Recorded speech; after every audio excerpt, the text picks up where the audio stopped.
വെറും 10 മിനിറ്റിൽ നമുക്ക് റെഡിയാക്കാൻ പറ്റുന്ന ബീഫ് വരട്ടിയതാണ് ഇന്നത്തെ എൻ്റെ റെസിപ്പി.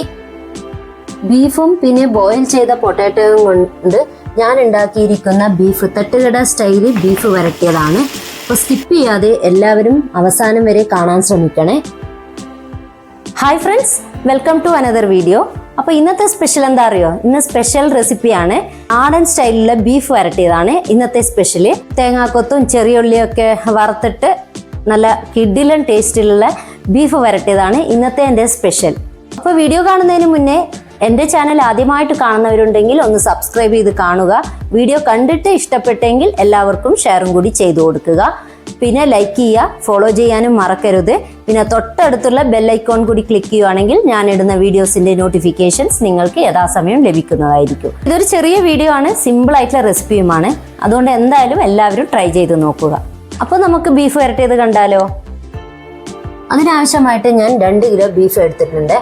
അതിലോട്ടേക്ക് ആവശ്യമുള്ള പൊടികൾ മഞ്ഞൾപ്പൊടി, ഉപ്പ്, പിന്നെ മുളക് പൊടി, മല്ലിപ്പൊടി, പിന്നെ മീറ്റ് മസാലപ്പൊടി, പെപ്പർ പൊടി. അപ്പോൾ എല്ലാം കൂടി ഇട്ട് കൊടുത്ത് നല്ലപോലെ മിക്സ് ചെയ്യാം. നല്ലപോലെ മിക്സ് ചെയ്തതിന് ശേഷം നമുക്ക് കുക്കറിൽ വേവിക്കുന്നതായിരിക്കും നല്ലത്. ഇതൊക്കെ കുറച്ച് വേവുള്ളതാണല്ലോ. അങ്ങനെ എല്ലാം മിക്സ് ചെയ്ത് ഞാനൊരു 10 മിനിറ്റ് റെസ്റ്റ് ചെയ്യാൻ വെച്ചിട്ടുണ്ടായിരുന്നു. പിന്നെ കരിവേപ്പില നല്ലപോലെ ഇട്ട് കൊടുത്താൽ നല്ല ഫ്ലേവർ ആണ്. ഇനി കുക്കറിലോട്ടേക്ക് വേവാൻ ആവശ്യമുള്ള വെള്ളം കൂടി ഒഴിച്ചു കൊടുക്കാം. കുറച്ച് വെള്ളം അധികം വെക്കുന്നതായിരിക്കും നല്ലത്. ഇതൊക്കെ വേവുള്ളതാണല്ലോ. അപ്പോൾ അത് വേവുന്ന സമയം കൊണ്ട് നമ്മൾക്ക് ഗ്രേവിക്കുള്ളത് റെഡിയാക്കാം. അതിനായിട്ട് ഞാൻ ആദ്യം ഹോൾ സ്പൈസസ് ആഡ് ചെയ്തിട്ടുണ്ട്.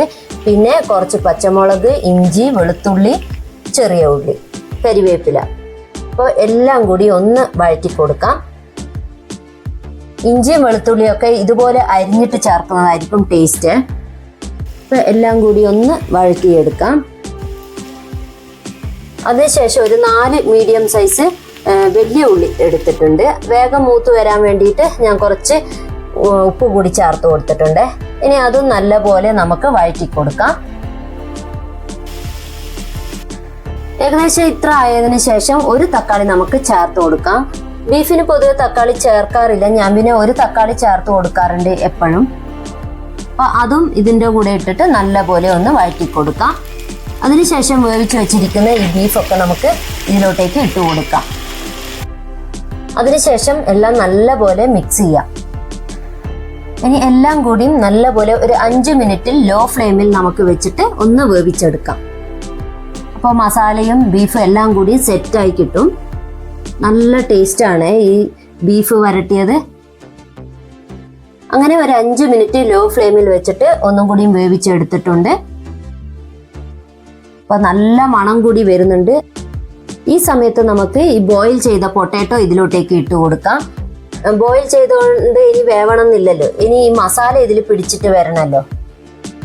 അപ്പോൾ ഈ ഉരുളക്കിഴങ്ങും കൂടിയും ഈ മസാലയിൽ പിടിക്കുമ്പോൾ നല്ല ടേസ്റ്റാണ്. ഇതേപോലെ തന്നെ ഞാൻ ചിക്കനും പൊട്ടാറ്റോയും ഉള്ള ഒരു റെസിപ്പി ഞാൻ ഇട്ടിട്ടുണ്ട് എൻ്റെ ചാനലിൽ. കാണാത്തവരുണ്ടെങ്കിൽ ഒന്ന് എൻ്റെ ചാനലിൽ കയറി കാണുക. ഇനി എല്ലാം ഇളക്കി കൊടുത്ത് ഒരു 5 മിനിറ്റും കൂടി ഞാൻ ലോ ഫ്ലെയിമിൽ വേവിച്ചെടുത്തിട്ടുണ്ട്. പിന്നെ പച്ചക്കറിവേപ്പില ഇങ്ങനെ തൂവി കൊടുക്കാം. പച്ചക്കറിവേപ്പില ഇടുന്നത് നല്ലൊരു ടേസ്റ്റും ഫ്ലേവറും കൂടിയാണ്. ഇനി വേറൊരു ചീനച്ചട്ടിയിലോട്ടേക്ക് നമുക്ക് തേങ്ങാക്കൊത്തും പിന്നെ കുറച്ച് ചെറിയ ഉള്ളി, വെളിച്ചെണ്ണ ഉപയോഗിക്കുന്നതായിരിക്കും ടേസ്റ്റ്. കുറച്ച് കരിവേപ്പിലയും കൂടി മൂപ്പിച്ചെടുത്തിട്ട് നമുക്ക് ഇത് കറിയിലോട്ടേക്ക് ഒഴിച്ചു കൊടുക്കാം. ഈ തേങ്ങാക്കൊത്തും പൊട്ടാറ്റോയും ബീഫും ചേർത്ത് കഴിക്കുമ്പോൾ നല്ല ടേസ്റ്റാണ്. ശരിക്കും നല്ല ടേസ്റ്റ് ഉള്ള ഒരു ബീഫ് പുരട്ടിയതാണ് ഇത്. അപ്പോൾ എല്ലാവരും ട്രൈ ചെയ്ത് നോക്കണം. തീർച്ചയായും ഒന്ന് ട്രൈ ചെയ്ത് കമന്റ് അറിയിക്കുക. ഇതുപോലെ തന്നെ ഈസി റെസിപ്പിക്ക് വേണ്ടി നിഷ വൈബ്സ് ഒന്ന് ഫോളോ ചെയ്യാൻ മറക്കരുതേ. അപ്പോൾ കുക്കറിൽ ബീഫൊക്കെ വേവിക്കുന്നതുകൊണ്ട് നമുക്ക് വളരെ പെട്ടെന്നും എളുപ്പത്തിലും തയ്യാറാക്കി എടുക്കാൻ പറ്റും. ഇത് നമുക്ക് പൊറോട്ടയുടെ കൂടെ കഴിക്കാൻ നല്ല ടേസ്റ്റാണ്. പിന്നെ കപ്പ, ചപ്പാത്തി അങ്ങനെ അതിൻ്റെ കൂടെയൊക്കെ കഴിക്കാൻ പറ്റുന്ന നല്ലൊരു ബീഫ് വരട്ടിയതാണ്. അപ്പോൾ പിന്നെ എൻ്റെ ഈ ബീഫ് വരട്ടിയ റെസിപ്പി എല്ലാവർക്കും ഇഷ്ടപ്പെട്ടല്ലോ. അപ്പോൾ ഇതുപോലത്തെ ഈസി റെസിപ്പിക്ക് വേണ്ടി നിഷ വൈബ്സ് ഒന്ന് ഫോളോ ചെയ്യാൻ മറക്കരുത്. അപ്പോൾ ഇനി മറ്റൊരു വീഡിയോയുമായി കാണാം. ബൈ.